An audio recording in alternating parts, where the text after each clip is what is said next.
Napakaswerte natin at napakaganda ng ating panahon upang bigyang daan natin ang pagdiriwang at pag-alala, paggunita sa ating araw ng kasarinlan. Sa tala po, ngayon ay ika-123 anibersaryo ng araw ng ating paglaya. Kanginang umagang ako'y gumagayak, bigla akong nanibago sapagkat makalipas ang mahigit 1 taon ay nagsuot uli ako ng barong. Dahil ito sa ating pandemya at wala namang okasyon kung saan kami nire-require na magsuot ng barong. At para bang ramdam na ramdam ko ngayon, napakasarap magsalita sa wikang Pilipino. Sapagkat ang ating ginugunita ngayong okasyon ay may kinalaman sa ating pagkakatatag bilang isang lahi. Ngayon pong umagang ito ay ating gagawin ng napakasimple, payak, ngunit very meaningful na pagdiriwang ng ating araw ng kasarinlan. Ang instruction po ng ating kalihim, si Secretary Boy de la Peña, ay magkaroon ng selebrasyon ang araw ng kasarinlan sa Department of Science and Technology sa 3 lugar. Kasalukuyan din pong ginaganap ang ating selebrasyon sa Picard, sa Los Baños, kung saan ang ating kalihim ay nandoon, kasama ang mga katulong na kalihim na sila Ginang Donet Sahagon at Ginang Lea Buendia. Dito naman po sa atin sa Bikutan ay pinamumunahan ito ng ating pangalawang kalihim na si Binibining Rowena Guevara. Kasama po doon ang katulong na kalihim na si Ase Dayan Ignacio. Dito naman po sa atin, dito sa Pag-asa, ay pinamumunuan ng ating pagdiriwang ngayon ng ating pangalawang kalihim, Renato Soledom. At tayo pong lahat ngayong umaga ay napakaswerte sapagkat tayo ngayon ay kumakatawan sa ating mga ahensya upang sa simpleng pamamaraan ay ating gunatain ang ating araw ng paglaya. Nais ko lamang pong banggitin bago tayo magpatuloy ang mga nandirito sa atin ngayon. Unang-una po ay ang ating pangalawang kalihim ng Science and Technology, Dr. Renato Soledom. Nandirito po atin bilang panauhin ngayon ang nanilbihang direktor ng Pag-asa mula 1994 hanggang 2003, si Ginoong Leoncio Amadore.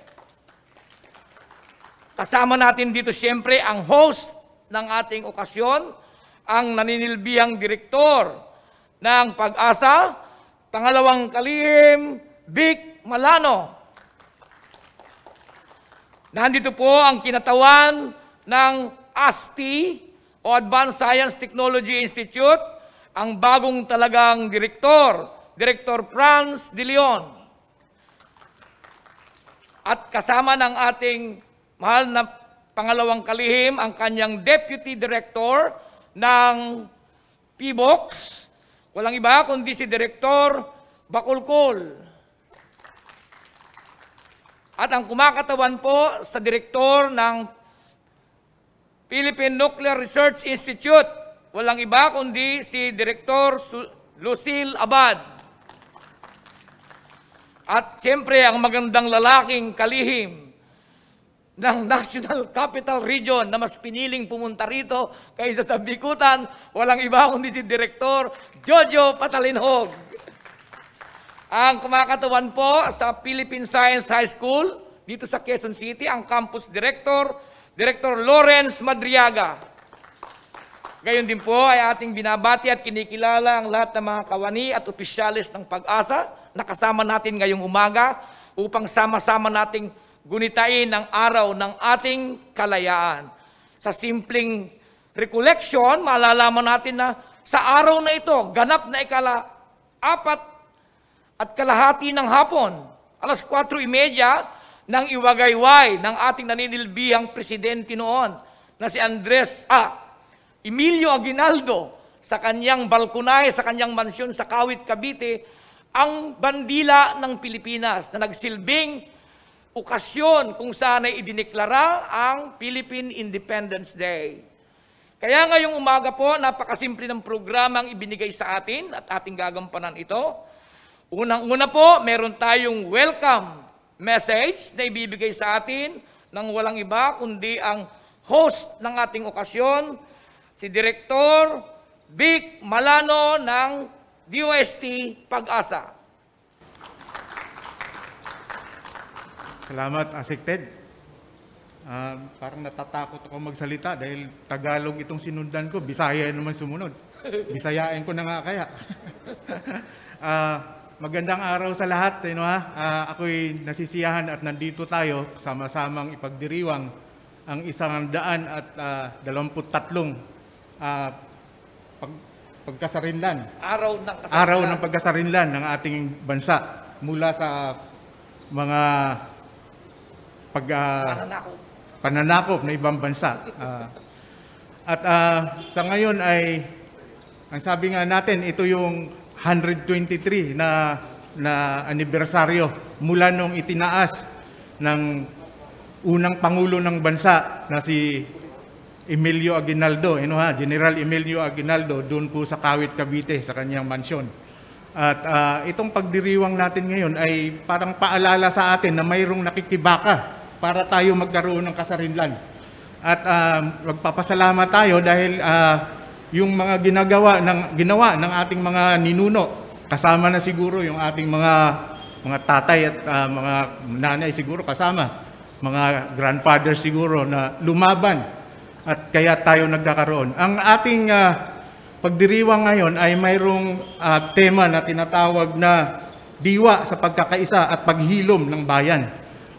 Pagkakaisa dahil nga siguro nagkawatak-watak tayo noon, Tapos ang isa pa nga kasi, mahirap pag-iisahin dahil marami tayong kalat-kalat, Hindi kamukha ng ibang bansa na isang pulo lang sila at tayo nasa 7,000 mahigit ang ating isla. So ito yung isa pang kadahilanan upang mahirapan tayong sa ganun pa man pwede nating magawa at ang isang parte ng tema ay paghilom ng bayan. Siguro pwede natin itong relate doon sa nangyari sa ating, hindi lang sa ating bayan, kundi sa buong bansa na nagkaroon ng pandemya. Siguro i-apply natin ang siyensya at ang teknolohiya para masugpo o maghilom ang ating bayan mula doon sa ating nararanasan sa ngayon. Nagpapasalamat ako sa mga nandito ngayon, led by our DOST Undersecretary, Dr. Rene Solidum, sa ating ASIC na napakahusay magsalita ng Tagalog. Alam ko, taga Nueva Ecija, ako'y taga Visayas, pero ang layo ng diferensya siguro sa pananalita. Si ASIC Ted Gatchalian, yung mga kasamahan nating ahensya dito sa Quezon City, si Franz De Leon ng ASTI, bagong tinalagang head ng ASTI noong April 15, ang pagkakaalam ko. Si Jojo, nauna ako nitong itinalaga, mayroong mga representante na nanggagaling sa PNRI, sa PISAY, sa PNRI, si Dr. Lucille Abad, tama ba? At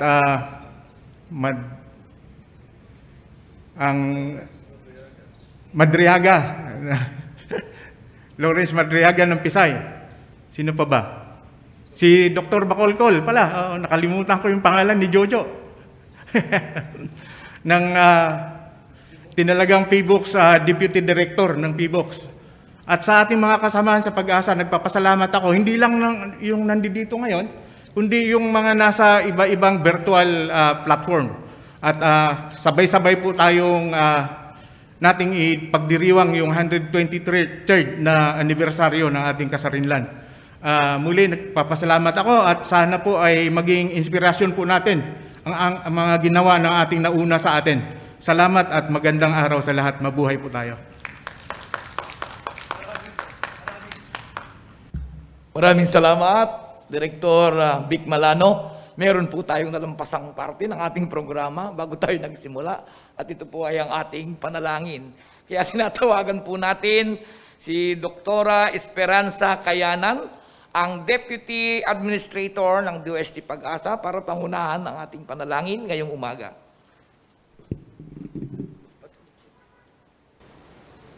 Tayo po ay manalangin sa ngalan ng Ama at ng Anak at ng Espiritu Santo. Amen. Mahal naming Diyos na makapangyarihan, dakilang lumikha ng buhay at lahat ng bagay. Pinupuri ka namin at pinasasalamatan sa araw na ito ng 123 taong kalayaan ng Pilipinas naming mahal. Salamat Panginoon sa mga bayaning nagbuwis ng buhay upang makamit ang kalayaan ngayon aming nararanasan. Patnubayan mo po kami na ito'y ingatan upang di na muling mabawi at maging alipin ng mga dayuhan. Tinataas po namin sa iyo, Ama, ang mga namumuno sa pamahalaan. Naway pagkalooban sila ng busilak na puso at banal na hangaring maglingkod sa bayan. Naway mamayani ang pagkakaisa at pagmamahalan tungo sa kapayapaan at kaunlaran. Idinadalangin namin ang Departamento ng Teknolohiya at Agham upang patuloy na maisulong at maiangat ang antas ng kabuhayan at kaligtasan ng mamamayan. Sumasamo kami, Panginoon, naway makalaya na ang bansa sa tangkala ng COVID-19. Matapos na sana ang pandemya upang makapamuhay muli ng maayos at masigla. Ito ang aming samot dalangin sa ngalan ni Jesus, aming Panginoon, isang bansang mapayapa, masagana, mamamayang mapagkumbaba, mapagmahal sa Diyos at sa kapwa. Amen. Sa ngalan ng Ama at ng Anak at ng Espiritu Santo. Amen. Maraming salamat, Dr. Kayanan. Napakaganda po ng kanyang ating kahilingan sa ating Panginoon. Ang pagbabasbas nating kailangan sa patuloy nating pagtalima at pagsagupa sa lahat na kinakaharap nating problema sa ating bayan. Napakasimple po, gaya ng aking tinurang kanina, ng ating programa ngayong umaga. Iilan lamang po ang parte nito, kung kaya nga't sinabi nating simple, payak, ngunit napaka-meaningful. Kaya po ngayong umaga ay minabuti natin na imbitahan ng isang taong makapagbibigay din sa atin ng inspirasyon para sa pagdiriwang natin ng ating kasarinlan. Sang-ayon po sa tala na ibinigay sa akin, siya ay nanilbihan dito sa Pag-asa simula nung 1960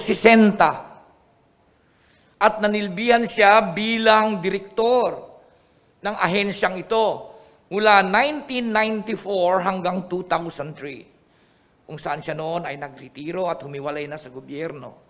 Ngunit patuloy at aktibo pa rin siyang nagtuturo sa aking pagkakaalam sa pamantasan ng Pilipinas at sa iba pang mga aktibidades ng Pag-asa rin. Kaya po ngayong umaga, mapalad tayo at atin pang kapiling ang dati nating kasama sa Department of Science and Technology. Dito po sa Pag-asa, walang iba kundi si Dr.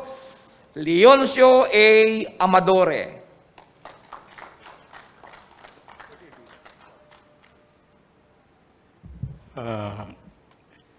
Maraming salamat, Asek Isidoro Gonzilio,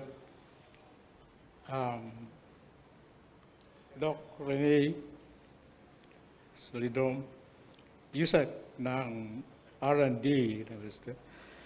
Mga panauhin sa DST family at yung executive staff ng Pag-asa.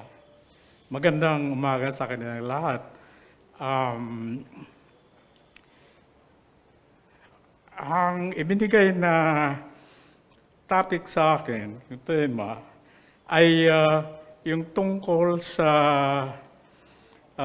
kalayaan at agham. Nasa tingin ko ay parang magkalayo ng gusto sila, ang agwat nila ay parang langit at lupa. No? Pero kung inyong pakakatingnan ng pakakatitigan pala, ayun ay may mga kaugnayan sa isa't isa. Yung siyensya at saka yung kalayaan. Ano? Halimbawa itong COVID-19, ano? Itong pag-wear natin ng mask o kaya ng face shield, ano? May scientific basis ito. Kaya lang, siyempre, kinokontra ng iba dahil ito'y labag sa karapatang pantao daw at saka yung freedom of movement natin. Ano. Umayo tayo sa mga nakaraang panahon. Mga about 1600, yung kapanahonan ni Galileo. Kilala naman si Galileo, no? Siya ang nakadiscovery ng teleskopyo. Ano? Kaya napag-alaman niya sa obserbasyon na ang mundo pala ay bilog at saka ang daigdig ang umiikot sa araw. Ito ay salungat sa kinalaman ng araw na yon, lalo na sa relihiyon. Ano? Ang paniwala nila na ang mundo ay flat at saka ang araw ang umiikot sa mundo. Kaya ano ang nangyari? Siya ay pinarusahan. Tinawag siyang heretiko. Heretics, you know? Parang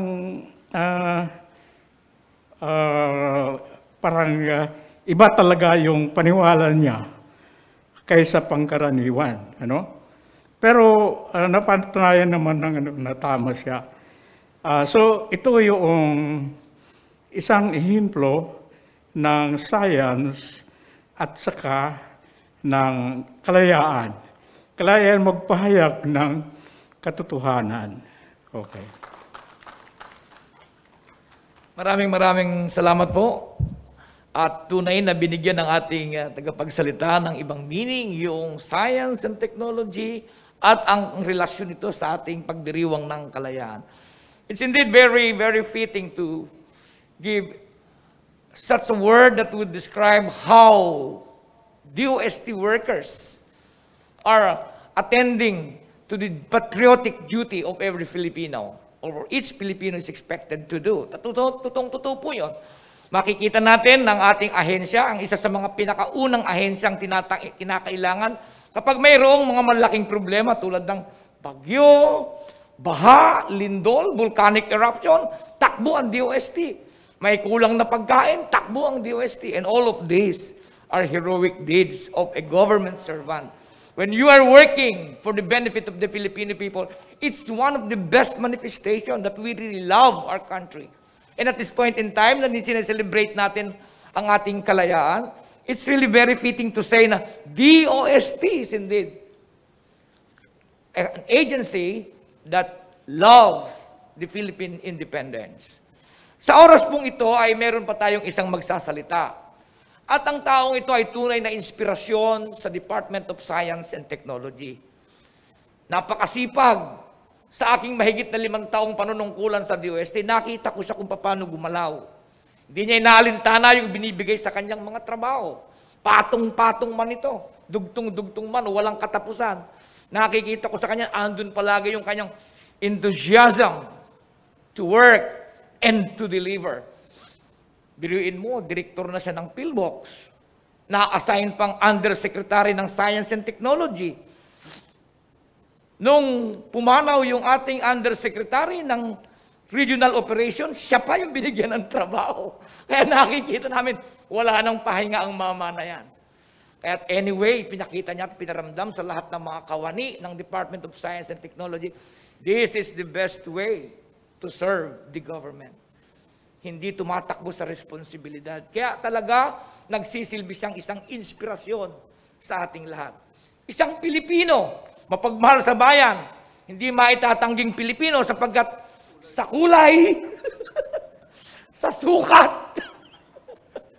sa gawa, sa salita, sa diwa, talagang Pilipinong-Pilipino. Mga kaibigan, ang pinagmamalaki nating pangalawang kalihim, sa Science and Technology, Direktor ng PhilBox, walang iba, kagalang-galang Renato Yusilidum. Maraming salamat, Asek Ted. Tunay ka ring Pilipino. Sa pananalita, sa tindig, hindi lang sa kulay at gawa. Mga kasama ko sa Department of Science and Technology, magandang umaga. Tayo'y masaya kasi ginugunita natin ang 123 pagdiriwang ng ating kalayaan. Ang mahalaga ay ginugunita na rin natin ang kagitingan, ang katapangan at kagustuhan ng ating mga ninuno na mamuno at maisaayos ang Pilipinas. Matapang na harapin na kapag dineklara nila na malaya ang Pilipinas, ay susuong sila sa panganib at patuloy ang pakikipagbaka sa nanakop ng ating bansa. Pero paano ba natin ipagpapatuloy ang adhikain ng ating mga ninuno? Ang kalayaan ay napakaraming perspektibo. Hindi lang para mamuno ang mga Pilipino sa mga Pilipino, pero marami pa tayong kailangang gawin. At sa tingin ko, ang agham, teknolohiya at inobasyon ay napakalaki ang tulong upang magkaroon tayo ng tunay na kalayaan dito sa ating lipunan. Ilan sa mga ito ay pagkakaroon ng edukasyon ng lahat ng Pilipino.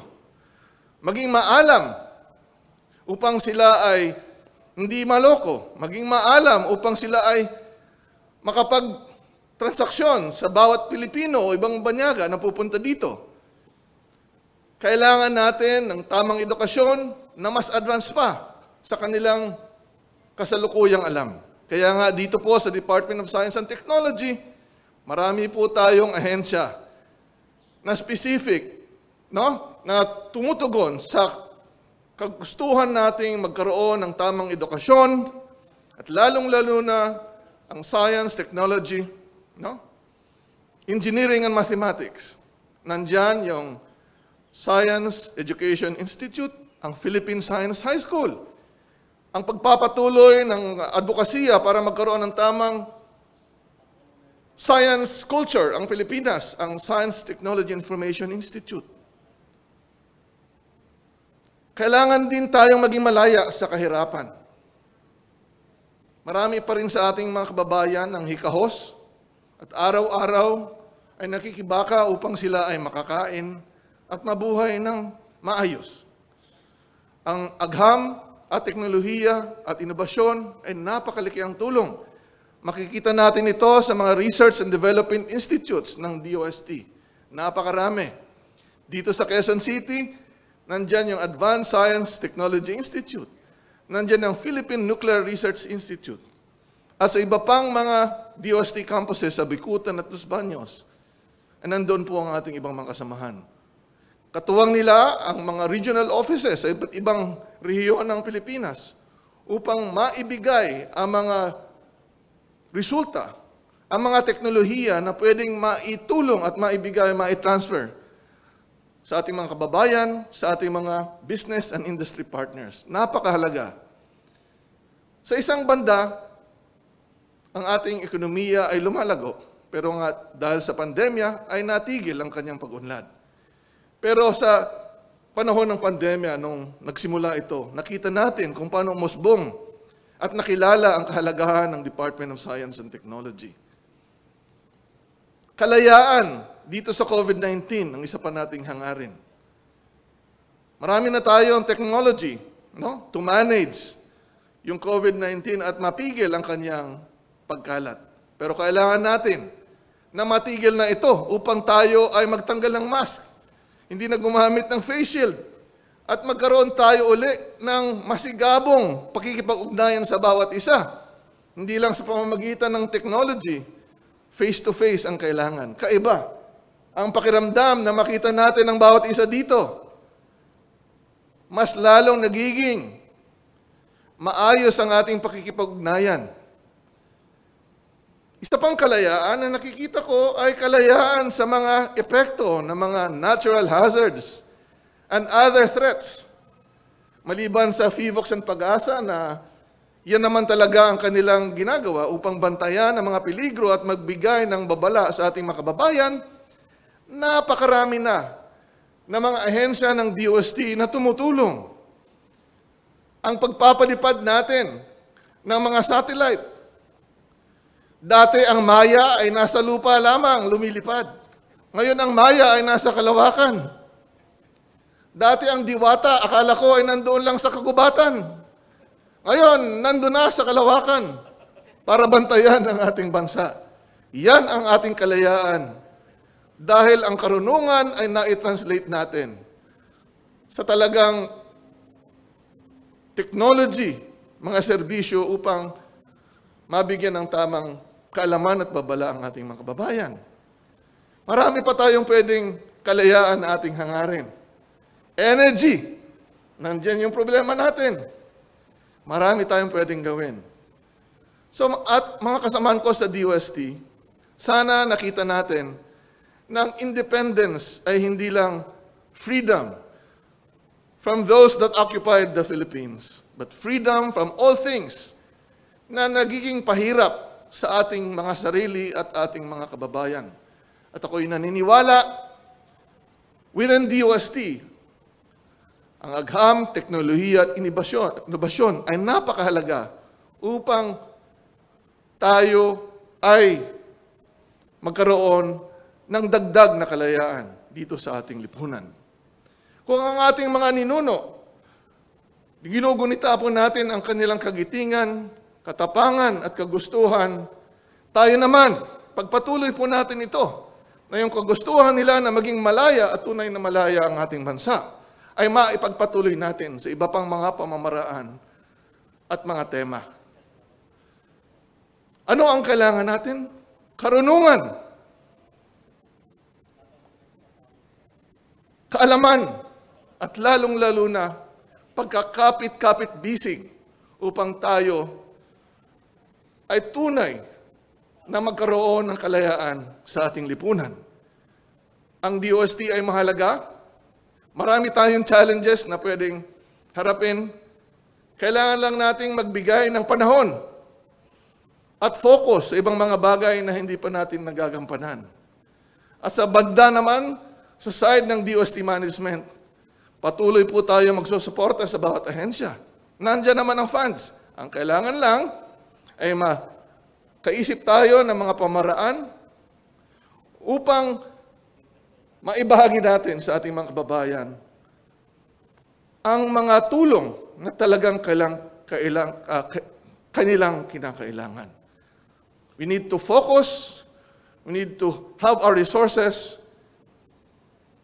together, no, to solve the many issues that challenge our country.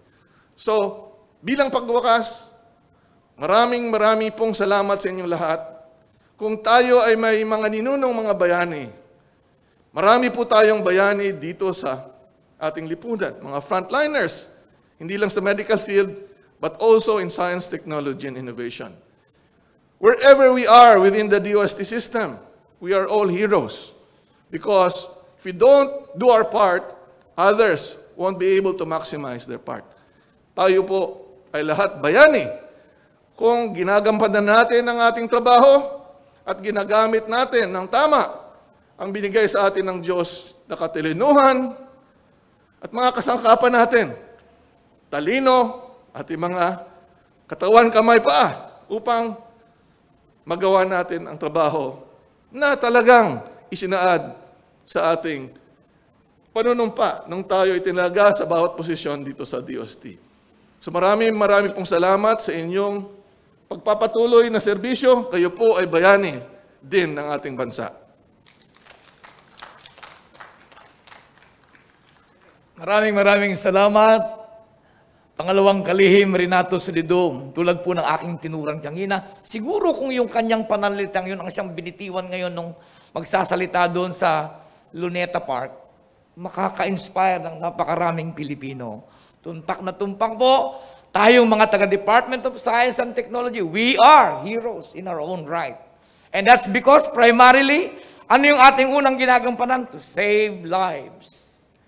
Pag-asa, PhilBox, PNRI, pagbibigay ng edukasyon ng PSSS, at saka ng Advanced Science and Technology, all of this into one, magbibigay ng karunungan.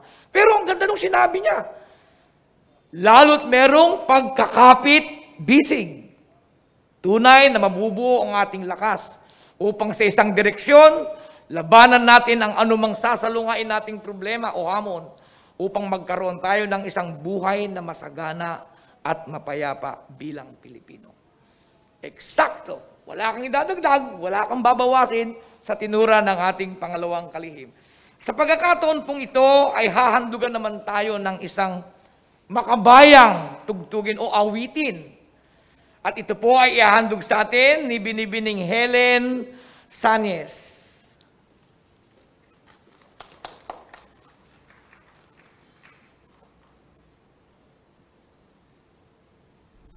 Magandang umaga po sa inyong lahat.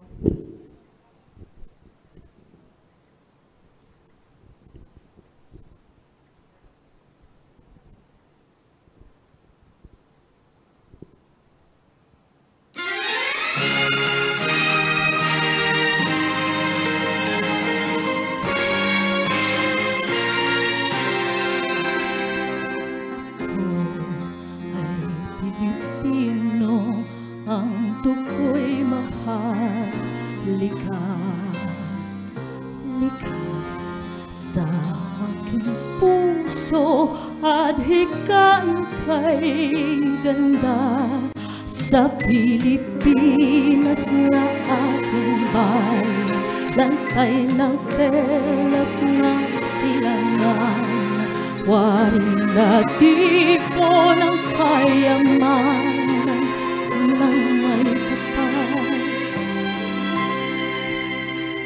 Ika'y sa'king talino sa mabuti lang laan. Sa aking katutubo ang maging mapagmahal. Ako ay Pilipino, ako ay Pilipino, isang bansa sang diwa ang minimithi ko. Sa bayan ko't bandila, laan buhay ko't diwa. Ako ay Pilipino, Pilipino totoo. Ako ay Pilipino, ako ay Pilipino, taas noo kahit kanino. Ang Pilipino ay ako.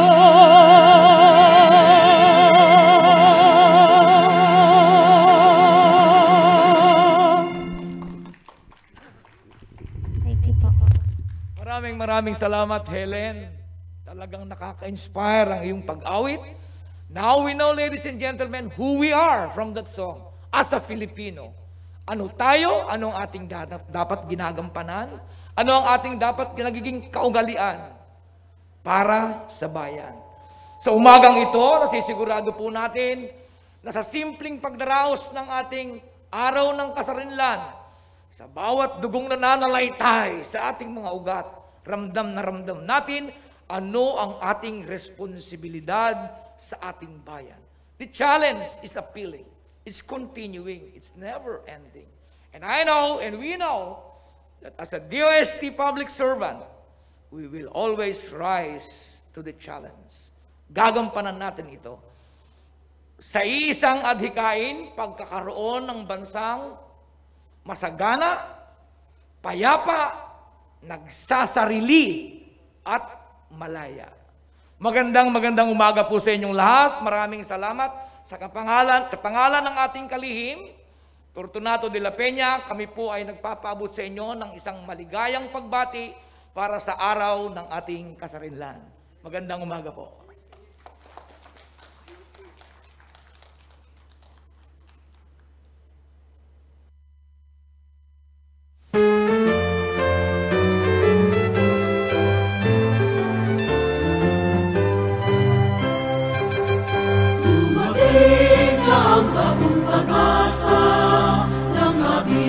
Bansang sinisinta, ang DOST ay sumilang na lingkod ang bayan sa tuwina. Pagtuklas ng bagong karunungan sa iba't ibang uring agam, ang itika sa ganahan at kaunlaran ng ating lipunan. Ibandila ang kanyang sagisa, kay tanda ng pagsisikap. Pagmulat nating pangarap ay biyayang malalasan. Magpugay tayo ng sabay-sabay, mabuhay, mabuhay ang DOST. Ang siyensya'y sandigan na maunlad na bayan, layunin nakita at maipagkakapuri at kaisa ng dalangin para sa ilang bayan. Mabuhay, mabuhay ang DOST. Ang siyensya'y sandigan na maunlad na bayan, layunin nakita at maipagkakapuri